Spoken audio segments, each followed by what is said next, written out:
Le mignon yé. Mokili komine sengo. Mokili koti sukali po ete nini. Tuzalaki confiné.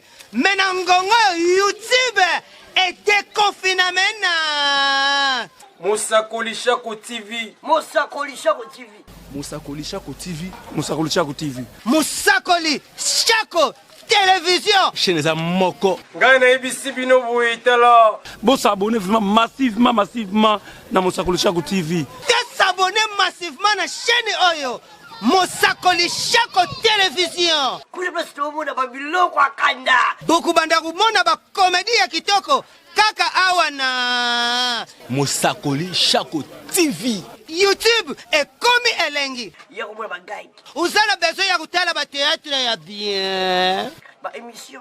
Ba histoire solo. Ba magazine ya bien. Koseka elekina kosekisa na koseka. Ngamo papa woko nazawa na Mosakoli Shako TV. Mosakoli Shako TV. Mosakoli Shako TV. Mosakoli Shako TV. Mosakoli Shako télévision. Chaîne za moko.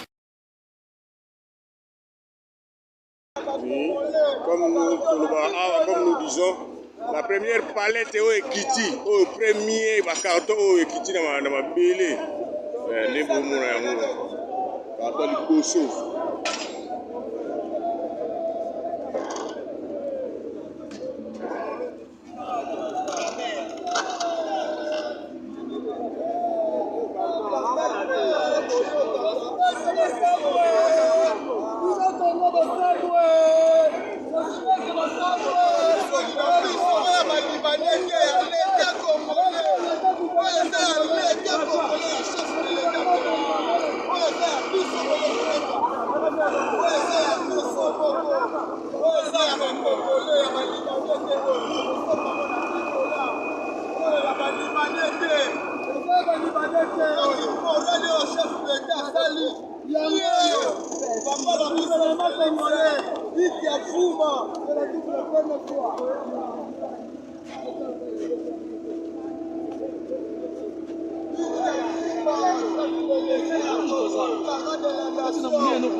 À l'intérieur du navire, nous sommes là.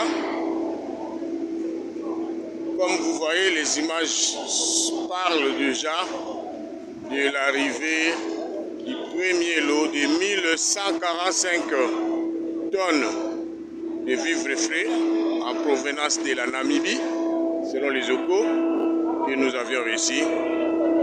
Vous voyez déjà les services sont là pour vérifier la qualité et les services de quarantaine sont là présents.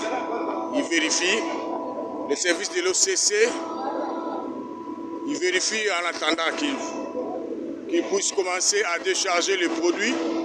C'est comme ça se passe ici à Matadi.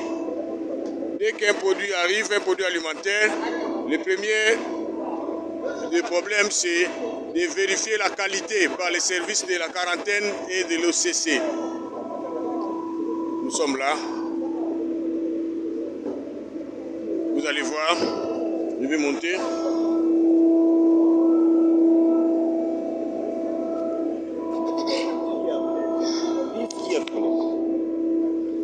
Et par-dessus, vous voyez les produits sont là. Les services de quarantaine sont là pour voir la qualité les services de l'OCC pour vérifier avant de commencer à décharger un moindre de cartons. Ils sont là.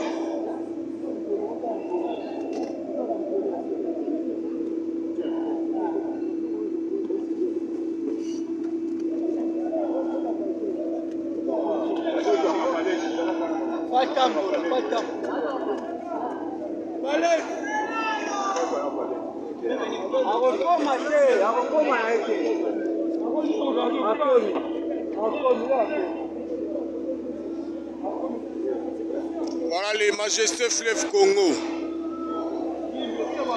La richesse que Dieu nous a léguée. Hein. Ça c'est tout à fait naturel.